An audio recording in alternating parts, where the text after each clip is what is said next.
Bueno, me parece una forma de compartir el trabajo, de compartir experiencias. Ustedes vienen de universidades en que el programa de trasplantes es como un mito, es como el coco en todas partes. Nosotros lo que queremos que ustedes entiendan con esta charla, más que aprendan que es una coordinadora de trasplantes, es que se den cuenta que los trasplantes salvan vidas. Yo solamente tengo una pregunta para ustedes. De ustedes, ¿quién es donante de órganos? Exactamente, todos somos donantes de órganos y nosotros vivimos de los donantes, nuestros pacientes viven por los donantes y para todos es importante compartir todo lo que es la donación, todas esas historias de vida, y qué es la donación, quién puede ser donante, por qué todos somos donantes y por qué no, porque explicarle a los que no quieren ser donantes cómo hacerlos, o sea, nadie está obligado a ser donante. El que no quiere ser donante, pues simplemente lo deja, lo manifiesta, lo deja escrito y ya. Lo importante es dejarlo charlado, que nuestras familias sepan qué queremos y en el momento que nos pase algo, tomen la decisión que nosotros hubiéramos querido que la tomaran. Y lo mismo pasa cuando nosotros tenemos que tomar esa decisión horrible. Para nadie es lindo que se le muera un familiar. Pero yo creo que sí compensa mucho el saber que estamos salvando vidas y que estamos ayudando a alguien. Bueno, ¿cuánto tiempo tengo? 20. Dios mío. Bueno, entonces es muy clara la indicación del trasplante renal. Para que un paciente entre a lista de trasplante renal hay ciertas condiciones básicas que están dentro de las normas, o sea, no es que nos la inventamos, está en el protocolo de la Fundación Santa Fe, no, está escrito en las leyes, y es que los pacientes tengan una filtración glomerular menor a 20 mililitros por minuto, que haya pacientes que en prediálisis, el paciente en prediálisis es un paciente con enfermedad renal crónica estable que está entre estadio 3 y 4, que aún no llega a diálisis ni a hemodiálisis, pero va a llegar. Entonces a estos pacientes les va mejor cuando se trasplantan antes, no cuando ya están en las máquinas.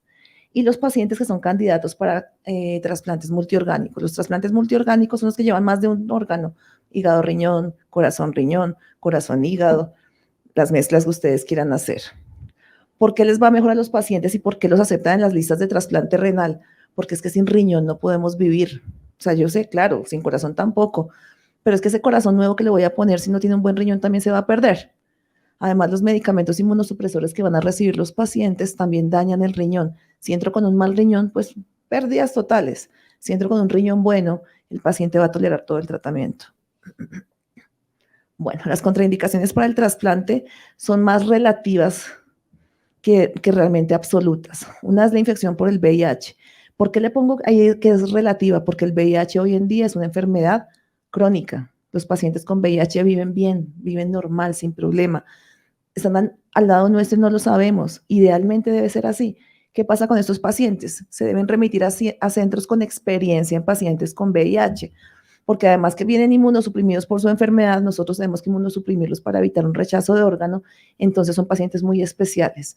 Si ustedes me preguntan, nosotros no trasplantamos pacientes con VIH, pero la razón es porque no tenemos experiencia y hay sitios que sí la tienen y se remiten a esos pacientes para que sí reciban un trasplante. Los pacientes con enfermedades sistémicas irreversibles. ¿Por qué? Por ejemplo, los pacientes con sepsis, los pacientes que definitivamente ya uno dice, ya está más allá que acá, ya no hay nada que hacerle, le hemos luchado, pues nada, es básicamente botar un riñón. ¿Es darle la oportunidad de que orine? No. Yo quiero salvar a un paciente que tenga una buena calidad de vida. Cuando las imposibilidades técnicas no dejan trasplantar, que es una imposibilidad técnica, que el paciente no tiene de dónde pegar el riñón, no tiene de dónde pegar el uréter, que tiene una teromatosis. Esos pacientes no se pueden trasplantar porque se va a dañar, se va a trombosar y se va a perder el órgano.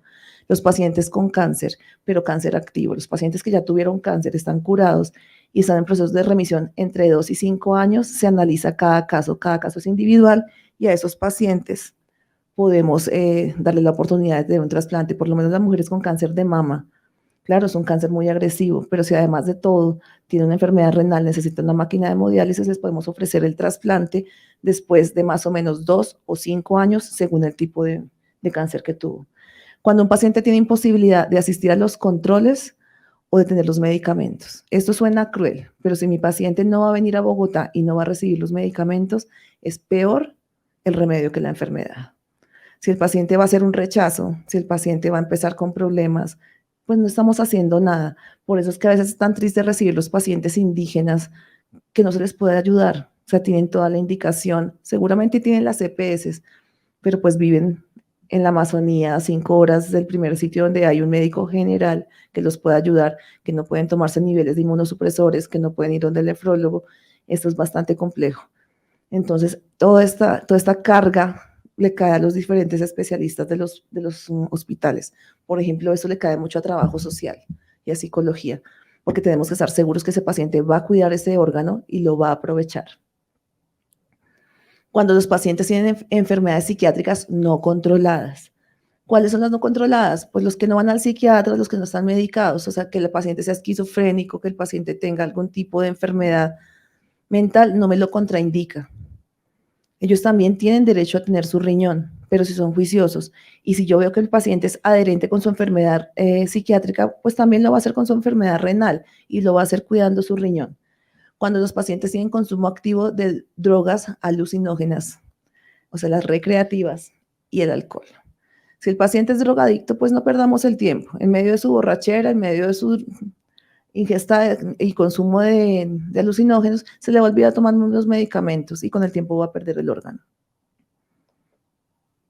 Bueno, hay dos cosas que es muy importante aclarar. Hay dos tipos de donantes. Hay donantes cadavéricos y hay donantes vivos. ¿Cuáles son los donantes cadavéricos? Ustedes ven aquí clarito cuál es la definición. Son los pacientes, son los muertos, son cadáveres que pueden donar un órgano sólido, cuando están todavía conectados a un ventilador porque tienen solamente daño cerebral, su cerebro está funcionando, pero, perdón, cuando está mal el cerebro y está funcionando el resto del cuerpo, tiene muerte encefálica, y los que ya fallecieron, que no tienen función vital, pero tienen tejidos. Y los tejidos también son importantes para vivir, porque tenemos pacientes quemados, tenemos niños con cáncer de huesos, tenemos adultos que requieren pedacitos de huesos. Entonces, esos pacientes se ven beneficiados de estos cadavéricos. Para nosotros como trasplantes en Fundación Santa Fe, pues obviamente son más importantes los que están conectados a un ventilador, los pacientes con muerte encefálica, pero todos son igual de valiosos, porque yo de pronto no veo la necesidad del huesito, del tendón, de la piel, pero claro que hay pacientes detrás de eso. Tanto así que hablan que un donante puede salvar 55 vidas. Y si ustedes me preguntan a mí, para mí está salvando 3, un hígado, 2 riñones. Pero para mí, Diana, enfermera de trasplantes, órganos sólidos. Para los demás, para los que manejan los tejidos, para los que manejan piel, pues obviamente es un donante que es multiorgánico y pues más para tejidos. Los donantes vivos son pacientes completamente sanos, somos nosotros que tenemos órganos pares o también tenemos órganos que pueden donar un pedacito, por ejemplo, el hígado. ¿Por qué digo que somos sanos? Porque yo puedo o ustedes pueden vivir solamente con un riñón o pueden donar un pedacito de hígado y no les va a pasar nada siempre y cuando estén bien evaluados y ustedes no tengan patologías y comorbilidades adicionales. Entonces son pacientes que en vida realizan donación para salvar a su ser querido. ¿Qué pasa con la donación con el donante vivo? Que se presta para otras cositas, se presta para el turismo, se presta para el tráfico. Por eso la mayoría de los hospitales están cerrados a que sean familiares, que tengan algún tipo de relación y que esa relación se pueda demostrar. Con eso estamos tranquilos todos. Bueno, ahora sí entrando en cuanto a la evaluación, gracias. La evaluación de nuestros trasplantes renales. Todos los pacientes en listas de espera de trasplante renal deberían ser evaluados. O sea, es un derecho a la vida, porque el paciente en lista es un paciente que tiene una esperanza, mientras que el paciente en la máquina es un paciente que escasamente está sobreviviendo, que le ofrecemos todo, le damos el tratamiento, lo controlamos, pero qué mejor que poder ir a hacer chichi al baño. O alguno dice que no le gusta hacer chichi. A todos les gusta hacer chichi. Entonces, estos pacientes que están conectados a una máquina, que tienen una mala calidad de vida, primero tienen que conectarse a máquinas en horarios largos. Si no están conectados a la hemodiálisis, tienen las de peritoneal, que les coge toda la noche. O sea, ¿qué paciente puede estar tranquilo conectado a una máquina toda una noche que de alguna forma tiene que hacer ruido, tiene que tener alarmas? Por muy bien entrenado que esté, siempre va a tener ese estrés de que pueda hacer peritonitis, que se me puede dañar el catéter, muchas cosas les pasan. Entonces, ¿qué es lo mejor para esos pacientes? Ofrecerle el trasplante. ¿Por qué no ofrecemos trasplantes? Por falta de educación, por falta de entrenamiento. Para un paciente entrar a la lista de espera es una bendición, pero no es una bendición rápida, es una bendición un poquito demorada y vamos a ver por qué. Este es un proceso para un paciente que llega para trasplante. Perdón. Los pacientes siempre son remitidos por un nefrólogo o por un médico familiar o por un especialista que se da cuenta que tiene una función renal disminuida. Cuando ese paciente llega con una remisión, que es lo primero que hacemos nosotros, que a mí me llegue una orden no implica que mi paciente se trasplante inmediatamente, lo ingreso a lista de espera, no. Yo tengo que estar seguro que el paciente cumple con criterios mínimos para entrar a una lista de espera y por eso hacemos consultas de primera vez. Las consultas de primera vez deben ser 3, que por tiempo, ay, perdón, me duele la garganta, por gastos y por muchas cosas, a veces las unificamos. Pero el deber ser es que haya una consulta de enfermería donde empezamos por la educación, le presentamos al paciente qué es un trasplante, qué es lo que le vamos a hacer, cómo lo vamos a evaluar y además de la consulta de enfermería, cuando ya la enfermera se asegura, hombre, este paciente sí tiene los criterios, trae una historia clínica de un médico, lo pasamos a una consulta de nefrología y consulta de cirugía. El nefrólogo es la parte clínica, pero es que el cirujano es el que lo va a operar. Entonces tienen que ponerse de acuerdo. Nosotros somos multidisciplinarios, no solamente uno toma la decisión, todos toman la decisión. En nuestro caso particular, hospitalizamos los pacientes. ¿Por qué? Porque nos rinde más. En 2 días hacemos todos los exámenes para el paciente, que es una evaluación completa cardiovascular, obviamente la parte psicológica. El paciente es un ser biopsicosocial, como ustedes lo saben. Entonces, todo tenemos que evaluarlo. Lo único que puede entrar mal al trasplante es el riñón. El resto tiene que estar perfecto. Entonces, es un equipo multidisciplinario que se presenta a una junta de decisiones y el equipo multidisciplinario opina si el paciente debe o no ser llevado a un trasplante y por lo tanto entrar a una lista de espera. Si el equipo multidisciplinario que ustedes me pueden preguntar cuántos son, a veces somos 20, a veces somos 30, a veces somos más, porque es que ahí incluimos todos los especialistas que evaluaron al paciente y toda la parte de red social. Decimos si el paciente, listo, ok, pasó, pero siempre van a tener pendientes. Entonces, ¿qué puede ser el pendiente? Que el paciente vive en una casa con humedad, que el paciente no tiene una buena red de apoyo, que el paciente tiene problemas odontológicos. Por lo que yo les decía, lo único que puede estar mal es el riñón. El resto tiene que estar perfecto y tiene que estar resuelto al momento de entrar a lista de espera. Cuando mi paciente entra a lista de espera, como dice el nombre, espera que lo llamen al trasplante. Pero el día del trasplante yo no puedo llegar a correr a decir, ay, me faltó la muelita, me faltó una cosita, me faltó la biopsia. No, todo tiene que estar resuelto porque el paciente entra directo a cirugía. Bueno, va muy lento. La lista de espera renal, ¿qué tiene de especial? Es un Excel, como lo conocen ustedes. En ese Excel hay muchos datos y esos datos deben ser confiables. Entonces, ¿qué pasa con la lista de espera? Tiene que tener un seguimiento idealmente mensual para todos los pacientes. ¿De qué depende? Depende del número de pacientes en lista de espera. Si yo tengo 100 pacientes en lista de espera, no lo puedo hacer mensual. Seguramente lo voy a hacer trimestral. Pero si tengo 50 pacientes en lista de espera, de pronto me puedo esforzar a hacerlo bimensual. Y si tengo 15, puedo hacerlo mensual. De eso depende. Porque es que el paciente en diálisis no varía. El paciente en diálisis es un paciente que está cautivo, que los nefrólogos lo ven todos los meses. Es un paciente que está controlado. Yo sé que de una forma u otra le detectan todas sus enfermedades y todas sus complicaciones. Pero yo como enfermera tengo la obligación de ingresarle a mi paciente todos estos datos en la lista. Lo primero es que en consulta de enfermería tengo que citar a mis pacientes para verlos. Eso por internet, por virtual, sí, claro, muy cómodo mientras estábamos en pandemia, pero en este momento yo necesito tocar a mi paciente. Yo tengo que tomarle signos, tengo que verlo, tengo que ver la actitud de ese paciente, porque a veces yo me doy cuenta cuando el paciente inclusive no quiere trasplantarse y mi paciente tiene dudas y le da miedo preguntar, le da pena preguntar. Cuando está en la consulta de enfermería es una consulta amigable, es una consulta más tranquila, en que no está esa presión de la bata blanca, en que el paciente se abre más a la enfermera y nos da toda esta información. Entonces, tengo que saber el estado de salud del paciente y para eso le pido que traiga pues, el resumen de la historia clínica de su unidad renal. Tengo que saber en qué tipo de diálisis está, si está en hemodiálisis, si está en prediálisis, si está en una peritoneal.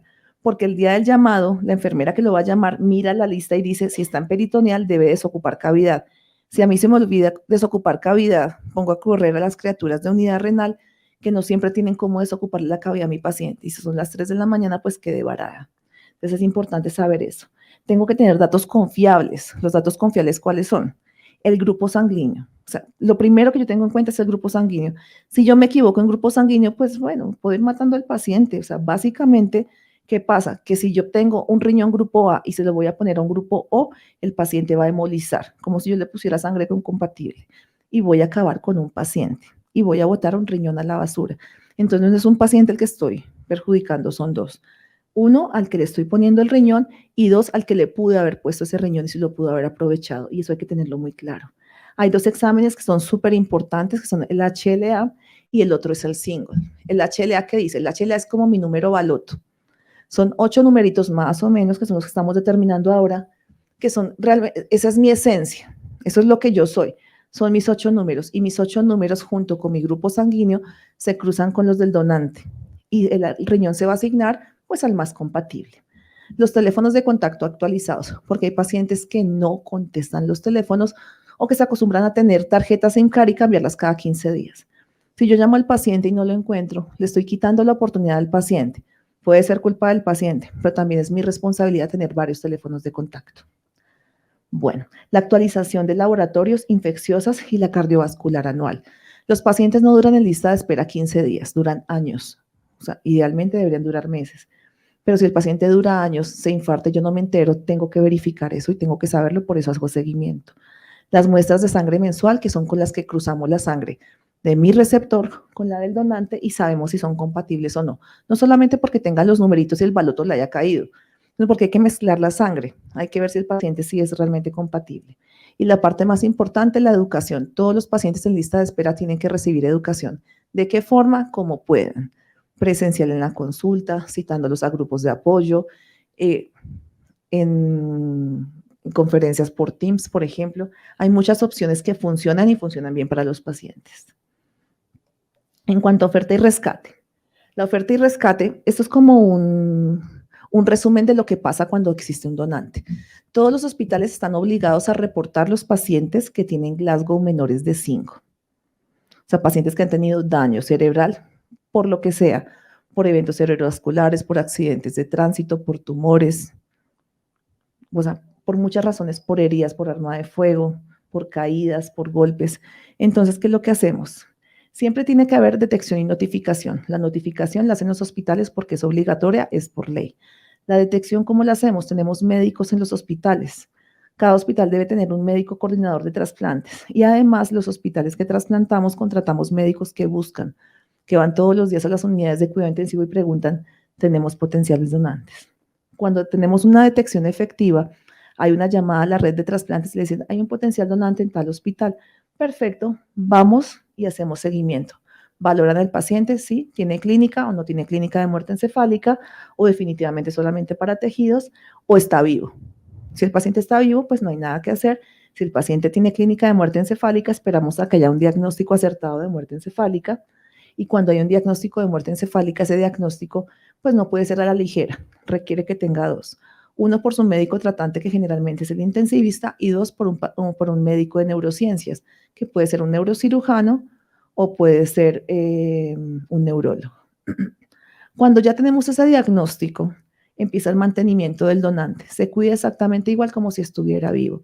Sigue con soportes inotrópicos, sigue con soporte nutricional, su ventilador está conectado, corregimos sodio, potasio, lo que tengamos que corregir, porque para nosotros ese cuerpecito tiene órganos que van a salvar vidas. Entonces, con el mantenimiento del donante, ¿qué hacemos al tiempo? Hacemos entrevista familiar. La entrevista la hace personal entrenado. Generalmente son los médicos que buscan donantes, tienen entrenamiento en entrevista familiar. La entrevista que hace, se acercan a las familias en duelo, les explican qué es la muerte encefálica, porque es lo primero que hay que entender, y les piden la donación de órganos. Esto va contrario a lo que nosotros pensamos, que todos somos donantes en ley, pero es que es muy complejo decirle a una familia, me voy a llevar los órganos de su hijo. Entonces nosotros tenemos la cortesía, y creo que es algo que todas las familias, a lo que todas las familias tienen derecho, y es a que les pregunten, porque de pronto sí lo dejaron charlado, de pronto no hay dudas, hay otras que tienen muchas dudas. Esa entrevista familiar puede durar 15 minutos y puede durar un día completo. Y mientras tanto, hay un paciente conectado a ventilador y con todo el soporte para mantener los órganos en perfecto estado. Cuando la familia dice que sí, Ya hablamos de rescate de órganos y hablamos de un donante. Antes simplemente es un potencial. Bueno, esta es una oferta. ¿Qué es la oferta? Para que haya una oferta, lo primero que tenemos en Colombia es una red de trasplantes. Ese monachito que ustedes ven ahí es la red de trasplantes de Colombia. La red de trasplantes en Colombia está conformada por regionales, son 6 regionales, que lo que hicimos fue dividirnos a Colombia por pedacitos, de acuerdo a nuestra proximidad y nuestra capacidad de pago para ir a esos sitios. Y en el caso de Bogotá, nosotros tenemos asignados hasta territorios nacionales, porque tenemos cómo pagar un charter y cómo desplazarnos porque tenemos aeropuertos abiertos. Cosa que no podría, por ejemplo, hacer un hospital pequeño como, no sé, el de Cúcuta, que están por abrir ahorita un programa de trasplantes. Cúcuta cierran el aeropuerto temprano, es un hospital pequeño, seguramente no van a trasplantar mucho al principio, entonces un charter será un poco complicado. Entonces, lo que hacemos es que cerramos las zonas para facilitarle a los hospitales el rescate de órganos. Cuando hay un donante efectivo, los médicos coordinadores operativos, lo primero que hacen es solicitar la hemoclasificación. Ya habíamos dicho que era lo más importante. Con hemoclasificación ya sabemos si nos interesa o no el donante. Eso suena feo, pero es que si yo en mi lista no tengo grupo B, ¿para qué me mato por rescatar un grupo B cuando hay otro grupo que seguramente sí tiene grupo B? Eso es lo primero que hacemos. Solicitamos laboratorios completos. ¿Qué son laboratorios completos? Es una función hepática, es una función renal, tiempos de coagulación, electrolitos y también las enzimas cardíacas. Obviamente van los gases arteriales. Con esos exámenes completos se le oferta al grupo de riñón inicialmente para saber si está interesado en el rescate. Si el grupo de riñón está interesado, autoriza que hagan el HLA, que es el número que habíamos hablado antes, que es el baloto, y las infecciosas. ¿Las infecciosas qué es? Es ofrecerle a mis receptores un donante libre de infecciones. Infecciones, en teoría, no tiene que ser que 0 infecciones, porque cuáles pueden ser positivas sin llegar a hacerle daño. El citomegalovirus, el Epstein-Barr, el toxo. Casi todos tenemos eso positivo, pero mis receptores hay que mirar si lo tienen o no y van a requerir profilaxis. Y hay algunas infecciosas que pueden ser tolerables, por ejemplo, y no me abran los ojos, hepatitis B. Si mi receptor tiene hepatitis B, pues yo le puedo poner un riñón con hepatitis B. Y si no, pero mi receptor está vacunado, pues también le puedo poner un riñón con hepatitis B porque está vacunado y tiene anticuerpos. Y para eso hacemos estas infecciosas, para ofrecerles a los pacientes trasplantes con seguridad. Estas ofertas, ¿quién las recibe? Depende del hospital. Ahora, lo normal es que las ofertas de órganos las recibe la enfermera coordinadora de trasplantes y le transmite a su grupo de trabajo el donante. ¿Y qué es un grupo de trabajo? Es mínimo un cirujano, un clínico que puede ser un nefrólogo o un médico internista, obviamente anestesiólogos, obviamente instrumentadoras, y es un grupo quirúrgico completo. ¿Por qué tiene que transmitir la información? Porque es que tomar la decisión de si tengo o no tengo un receptor y tengo un donante y está bueno o no está bueno y se lo voy a ofrecer, no es una tarea fácil. Entonces tiene que haber un grupo multidisciplinario que tome esta decisión.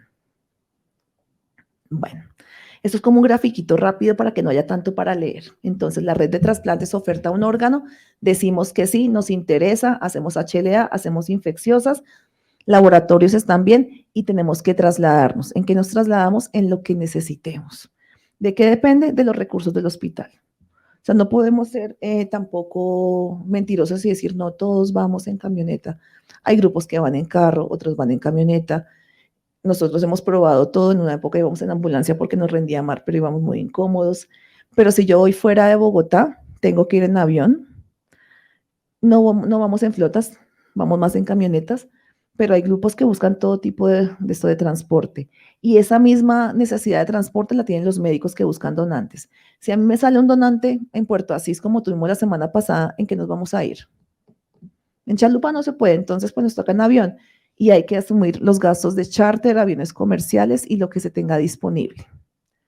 Después de que el grupo de rescate se traslada al hospital, lo primero que hacemos es valorar al paciente, obviamente, estar seguros de que lo que nos presentaron por teléfono es lo que estamos recibiendo y lo que vamos a rescatar, un donante en buenas condiciones. Puede pasar que a mí me dicen que pesa 80 kilos y llego y me encuentro uno de 120. Eso cambia las cosas, porque es que el hecho que sea obeso, de pronto es dislipidémico, de pronto tiene ateromatosis, todo eso me complica las cosas. Aquí entramos a cirugía. La cirugía es una cirugía común y corriente, con anestesia, con cirujanos, con instrumentadora, solo que es una cirugía muy llena, porque son varios grupos quirúrgicos. Ustedes pueden encontrar en una sala de cirugía hasta 20 o 30 personas. Eso es una locura, porque están los cirujanos de corazón, están los cirujanos de pulmón, están obviamente los de hígado, los de riñones, y afuera están los grupos de piel, hueso, córneas y demás. Y todos trabajamos en los mismos espacios. Y todos los grupos además tienen una enfermera coordinadora de trasplantes que finalmente es la encargada de la perfusión. Ustedes ahí ven esas bolsitas colgadas y uno piensa que eso no tiene ciencia como cualquier medicamento. Yo estoy acostumbradísima a dar medicamentos. Resulta que esas bolsitas son bolsitas de 1 litro, que cada bolsita cuesta casi $1.000.000. Y esas bolsitas son las que salvan vidas, porque son las bolsitas que cuando ingresamos todo ese líquido a los riñones o a los pulmones o al corazón o al hígado, duermen las células y hacen que se conserven vivas para cuando se las pongamos a otro paciente. Si a mí se me calienta, se daña. Si se me enfría mucho, se daña. Entonces, ¿qué tengo que hacer? Mantener una temperatura óptima. Si lo paso muy rápido, se daña. Si lo paso muy despacio, se daña. Entonces, la velocidad también tiene que ser óptima. Y eso es lo más importante de los entrenamientos de las enfermeras de trasplantes. Saber perfundir órganos sin ser perfusionistas. Aclaro que es una cosa muy diferente. Nosotras sí perfundimos, pero perfundimos órganos. ¿Listo? Bueno. Y después de eso, pues tenemos ahí la sorpresita de un riñón. Si ustedes ven ese riñoncito chiquitín, es de un bebé de 3 años, que fue donante. Porque es que todos somos donantes. Y ese riñoncito le sirvió pues a una niña de 5 años. Claramente a un adulto no le iba a servir, pero es que las listas de espera también tienen niños, están llenas de niños. Y es lo que uno tiene que pensar. ¿Qué puede pasar si a mi niño que necesita un riñón le sale un riñón de un adulto? Pues no se lo puedo poner al ladito derecho en la ingle.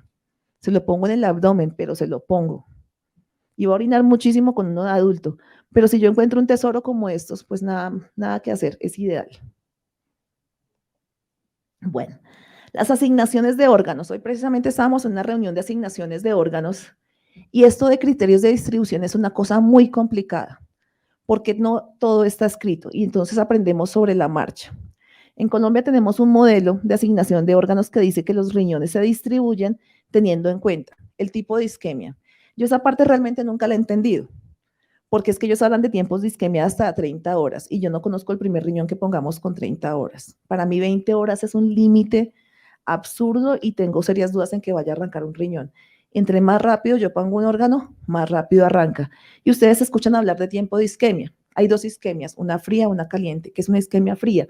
La fría es el momento en que el médico, el cirujano, corta la aorta, saca toda la sangre, la enfermera abre la perfusión y ese órgano deja de tener sangre, empieza a tener líquidos de perfusión y se enfría. Y ahí arranca la isquemia fría. ¿Y cuándo se termina la isquemia fría? Cuando se saca ese riñón o ese órgano a la mesa quirúrgica y se le va a implantar al paciente. Entonces, entre menos tiempo ocurra, entre menos tiempo pase, pues más rápido va a arrancar. O sea, no es normal que un hígado esté dormidito entre hielo o un riñón esté dormido entre hielo. Y tenemos tiempos máximos. En el caso de los riñones, tenemos para nosotros 24 horas máximo. Pero cuando uno habla de en las distribuciones, dicen 30 horas. No he visto el primero. Cuando habla de hígado, hasta 14 horas. Cuando habla de corazón y de pulmón, son 4 horas. Entonces, ustedes se pueden imaginar todo lo que pasa por la cabeza de una enfermera para poder cuadrar esos tiempos. Tenemos que tener idealmente receptores isogrupo. Isogrupo es O con O, A con A. Y obviamente de ahí se desprende la compatibilidad por grupo sanguíneo. No se las voy a explicar, creo que la tienen clara o alguno no la tiene clara. O sea, O le dona a todos, A le dona A o le dona a B, B le dona a B o al AB y AB solamente le dona a B.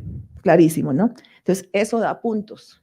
Entre más compatible, mejor. Entonces, si yo soy isogrupo, pues me gano mi puntico. Si estoy con los tiempos de isquemia corticos, me gano mi puntico. Si tengo incompatibilidades aceptables, ¿qué son? De ese HLA, que son esos 8 numeritos, hay cositas que se llaman incompatibilidades aceptables que uno básicamente no las entiende. Es que si yo tuve un embarazo, tuve una transfusión, ya fui trasplantada, yo ya soy sensible y puedo atacar células del que me donó. Puede ser mi hijo que tiene células de mi esposo, puede ser la sangre de otra persona que yo recibí. Yo ya reconozco esas células porque la primera vez que las recibo no me pasa nada, pero la segunda las ataco. Entonces, pero hay incompatibilidades que yo puedo aceptar y de eso se trata el examen de Single, que me diga qué numeritos de esos yo sí puedo aceptar. Y eso se tiene en cuenta en las distribuciones. La mejor incompatibilidad. Uno no habla del más compatible, sino del menos incompatible. Porque la teoría dice que inclusive sin compartir ni A's, ni B's, ni D's, que son los numeritos, se podría trasplantar.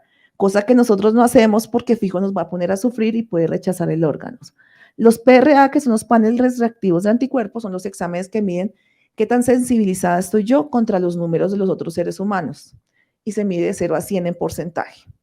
En la medida que yo he tenido embarazos, transfusiones y trasplantes, pues es más alto mi número. Si es más cerca a 0, menos riesgo de rechazo. Entre más cerca al 100, más riesgo de rechazo. Y si están cerca al 100, pues les da más puntos.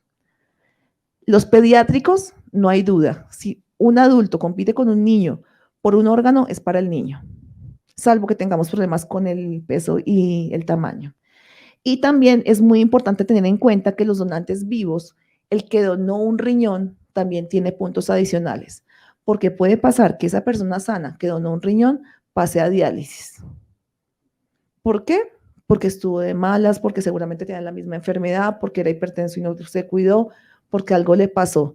Pero es una persona que tuvo ese amor de dar un riñón, queda en lista de espera, tiene puntaje adicional para recibir un riñón de donante cadavérico. Todo esto ustedes, si quieren ver la información, está en el consenso de criterios de asignación para trasplante renal en la página del Instituto Nacional de Salud. Y el trasplante renal, el famoso día en que ya todos recibimos, aceptamos, rescatamos, pues va a haber 2 receptores de riñón, o uno de hígado, o un corazón, o pulmones también son 2, ténganlo en cuenta. ¿Qué pasa? Que la enfermera de trasplantes, después de que tiene la asignación ya no se hace al ojo ni con lápiz como la hacíamos hace unos años. Hay una cosa que se llama el Red Data. El Red Data es un software del Instituto Nacional de Salud donde los datos de todos mis pacientes están ingresados, ingreso los de todos los de los receptores, el Red Data cruza y saca un match. El match que dice que en este orden se van a trasplantar esos pacientes. Si yo estoy de buenas, y no yo, sino mi paciente, y quedé en primer lugar, ¿qué es lo primero que hago? Llamo a mi paciente y lo hago llegar acá. Mientras mi paciente va llegando, en el laboratorio se van procesando las muestras de sangre del donante y del receptor, se cruzan y verificamos si definitivamente sí son compatibles. O sea, células. Ya no es pensar que A con A, B con B y 2 con 2, no. Las células están procesando. Llamo a mi paciente, ingresa por urgencias, por admisiones, por donde tenga mi protocolo en la institución. En ese momento, el grupo de trasplante, no el de rescate, porque el rescate es el que está afuera, llega a valorar al paciente. Que yo lo haga rápido no significa que lo haga mal. Entonces, hago un examen clínico completo porque es que de pronto me encuentro un lunar perdido que no había visto antes y miro que mi paciente sí sea candidato para recibir el trasplante. Esto nos pasó mucho en COVID, que el paciente llegaba con mocos, con tos disfónico y nos ponía, ¿qué hacemos? Entonces, inmediatamente se toman imágenes, se les toma una ecografía si es necesario, se les toma radiografía de tórax y la que sea necesaria, y les tomamos laboratorios. Todos los pacientes entran con laboratorios previos de ese mismo día y obviamente les tomamos prueba COVID. Mientras todo esto pasa, que aquí en Fundación los exámenes se demoran 1 hora, es muy rápido. Hay sitios en que inclusive son en 40 minutos. Entonces, ¿qué pasa? Bañamos al paciente. ¿Por qué bañamos al paciente? ¿A alguien se le ocurre? ¿Porque viene sucio? ¿Por qué? Por asepsia. ¿Pero qué es lo que vamos a evitar al bañarlo? Las infecciones del sitio quirúrgico. Es que un paciente que va para cirugía, que le voy a dar inmunosupresión, ¿qué es lo que tengo que evitarle? Riesgo de infección. Y lo baño con clorexidina. Es un bañito completo con clorexidina. En algunos órganos se piden inclusive 2 baños y es solamente para evitar que hayan infecciones de sitio quirúrgico en un paciente inmunosuprimido dentro del procedimiento. Corro, lo paso a salas. O sea, ahí ya no hay demora porque entre menos tiempo de isquemia, mejor le va. Pasa a cirugía y dentro de la misma cirugía el paciente recibe inmunosupresión. ¿Cómo recibe inmunosupresión? Antes de entrar a la sala les damos un gramo de micofenolato, que es un medicamento inmunosupresor, y además los desparasitamos, ¿no? Porque como todos tenemos lombricitas. Entonces, para evitarnos problemas con esos pacientes, ya entran tomando inmunosupresión con un poquito de agua para no tener problema con anestesia.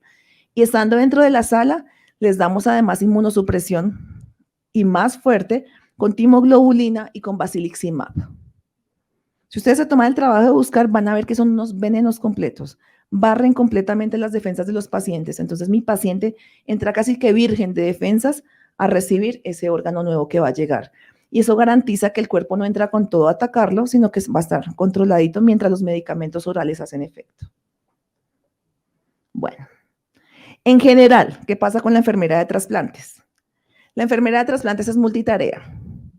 Tanto que ya ni siquiera una sola enfermera puede con todo el proceso. Ya nosotros en fundación por lo menos somos 2 enfermeras durante un proceso, una que está rescatando, una que está aquí adentro, porque son muchas cosas, son muchos avioncitos detrás de la jefe y poniéndonos a todos de acuerdo es bastante complicado, porque manejamos horarios, tenemos tiempos límites, las mismas normas de la red de trasplante nos dicen que tenemos máximo 4 horas para irnos a rescatar, que el paciente tiene que tener tanto tiempo en esto con la isquemia fría, que la logística, yo no puedo, o sea, yo no me puedo tomar el avión de las 5 de la tarde cuando me ofertaron a las 6 de la mañana, o sea, yo todas esas cosas tengo que hacerlas muy rápido. Entonces, lo primero que hago y tengo en mi cabeza es ingresar a mi paciente, preparar a mi paciente y paso a la logística. Cuando yo ya tengo asegurado un paciente, la logística, ¿qué es? ¿A qué horas vamos a entrar a salas? ¿A qué horas van a llegar los cirujanos? El paciente necesita algo, al nefrólogo se le ocurrió hacerle una hemodiálisis de última hora, pues hablo con las criaturas de la unidad renal. Todo eso es logística y todo tiene que funcionar perfecto. Acá no pueden, es que no hay sala. Tiene que haber sala. ¿Cómo buscan salas? Las instituciones tienen salas de urgencias. Y esa es una urgencia vital. El trasplante no se dilata, no se pasa más tarde, no, el paciente se pasa ya. Si llega una hoja de esto de trasplante, una orden, es de inmediato. Que no hay anestesiólogos, hay que conseguir uno nuevo. Que no hay instrumentadora, llamen a una de la casa. Y de eso se encarga una enfermera de trasplantes. Acompañamiento a la familia. Porque para nosotras es muy fácil estar dentro de la sala. Y en la sala usted está tranquilo, el paciente está dormido, hay musiquita, hablamos rico. Pero afuera hay una familia enloquecida, triste, llorando, ansiosa porque no sabe qué está pasando adentro. Y porque adentro está su ser querido, que puede ser un bebé. Entonces, la enfermera, aparte de todo lo que está haciendo adentro, tiene que pegarse sus escapaditas y hablar con la familia o tener el celular y decirles tranquilos, vamos bien, más o menos en 2 horas salimos. Ante todo, no olviden eso, la familia, porque es que el receptor está dormidito, él está tranquilito y va a salir dormidito, pero esa familia está afuera sufriendo. Reperfundimos los órganos, o sea, todo ese líquido que ya le metimos en el rescate tenemos que también sacarlo. En el caso del riñón, como es tan poquito, no se lava. Pero en el caso de otros órganos, por ejemplo, el hígado se puede lavar o con sangre o con dextrosa tibia. Y es tibia, y tibia son 37 grados, o sea, es mi temperatura. No puede ser ni muy caliente ni muy fría, porque también puedo dañar el órgano. Entonces, ¿qué hacemos las enfermeras de trasplantes? Calculamos la temperatura, pasamos la dextrosa, lavamos, y si es con sangre, pues eso es directamente con el cirujano. Apoyamos las enfermeras quirúrgicas y las enfermeras de hospitalización. ¿Por qué? Porque es que no todos saben de trasplantes. Y a uno en la universidad no le enseñan a ser coordinador de trasplantes. Y la mayoría de los enfermeros ahora son jóvenes, son nuevos. Y llegan y no saben de trasplantes. Yo no puedo llegar a sacarle los ojos a un enfermero que puso un micofenolato a las 10 de la mañana porque yo no le expliqué que era a las 7. Entonces es mi obligación como enfermera de trasplantes apoyar a los enfermeros quirúrgicos y de hospitalización 24 horas. En el caso de nosotras tenemos celulares 24 horas. Hay un teléfono que es un numeral y el que tenga que llamar a preguntar, pues hay una enfermera que tiene que contestarle y tiene que explicarle y en el mejor tono. A mí me pueden levantar a las 2 de la mañana, pero es que yo prefiero que me levanten y no que cometan un error con los pacientes. Cuando ustedes estaban escuchando la parte de educación, uno habla siempre de educación al paciente, y la educación al paciente y la educación a la familia. Pero es que en trasplantes educamos también al personal, porque el paciente de trasplantes puede llegar a cualquier piso del hospital. Y un error hace la diferencia. Entonces, las enfermeras de piso y los enfermeros de piso y el enfermero de urgencias, todos tienen que conocer de trasplantes y por eso hacemos educación continuada para ellos. Bueno, en cuanto a la educación, y esta ya es la última, ya voy a terminar, qué pena. Importante, paciente y familia hay que educarla. ¿Por qué? Porque si el paciente está mal, la familia responde. Si la familia está mal, el paciente puede ser autosuficiente. Pero siempre hay que buscar como ese momento preciso en que todos están de acuerdo, todos son felices, todos aprenden y nosotros tenemos libros de apoyo. A todos los pacientes les entrega un libro que se llama Paso a Paso de hígado, de riñón, del que ustedes quieran. Siempre hay un libro donde dice por qué está enfermo, qué órgano está enfermo, qué vamos a hacer para ese órgano enfermo, cómo es el trasplante, cómo es la evaluación, cómo es el donante, qué infecciones puede tener y qué medicamentos va a tomar. Estos medicamentos son medicamentos absurdamente caros, no son comprables para los pacientes, para ninguno de nosotros. Entonces no se pueden desperdiciar, no hay forma de conseguirlos fuera de los recetarios médicos. Entonces es súper importante enseñarle al paciente cómo hacer sus trámites para conseguir los medicamentos, en qué horario específico los puede tomar, a qué hora se toman los niveles, porque hay que medirlos porque son tóxicos. O sea, si son demasiado altos, pues inmunosuprimen mucho y son tóxicos. Por ejemplo, esos ciclosporina, que es tóxica para los riñones. No haríamos nada trasplantándolo e intoxicándolo. Enseñamos al paciente a llevar una vida normal. Nosotros somos un poquito salvajes, porque el paciente se trasplanta y a las 6 horas está sentado en la UCI y a veces en piso. Y está comiendo en 6 horas y al otro día está caminando. Porque es que entre menos se desacondiciona el paciente, mejor le va. Si yo lo acuesto y le digo, pobrecito todo el día, pues me dura 15 días hospitalizado. Si yo lo siento, lo pongo a hacer terapia, lo pongo a comer, el paciente ni se acuerda que lo trasplantaron. Pues claro, tiene una herida, como una mujer en cesárea, pero al otro día está parado, caminando y feliz, porque hace chichi. Enseñamos a que coman bien, el paciente no debe subirse de peso, tiene que tener ciertas restricciones, por ejemplo, que tenga un riñón bueno no significa que no lo cuide. Entonces, la mayoría son hipertensos, dietas hiposódicas. Si están gorditos, hay que bajarlos de peso. O sea, las dietas hiposódicas y poquitas sí funcionan. Y al paciente hay que enseñarle eso. La mayoría ya lo saben porque las unidades renales son súper estrictas con las nutricionistas, pero hay que darles un recorderis. Hay que enseñarles qué hacer con sus animales, con sus mascotas, porque esa idea de que la mascota estaba prohibida para el trasplantado, eso se acabó. El paciente sí puede tener las mascotas, pero debe cuidarlas también. Así como cuida su riñoncito, cuida al perrito, al gatico. Los pajaritos no tanto, no los recomendamos, pero sí pueden tener mascotas. Y toda la parte de enfermería siempre termina con un paciente feliz, con un paciente que se va para su casa, un paciente agradecido, que salió de una máquina de diálisis y seguramente hemos salvado una vida. Gracias.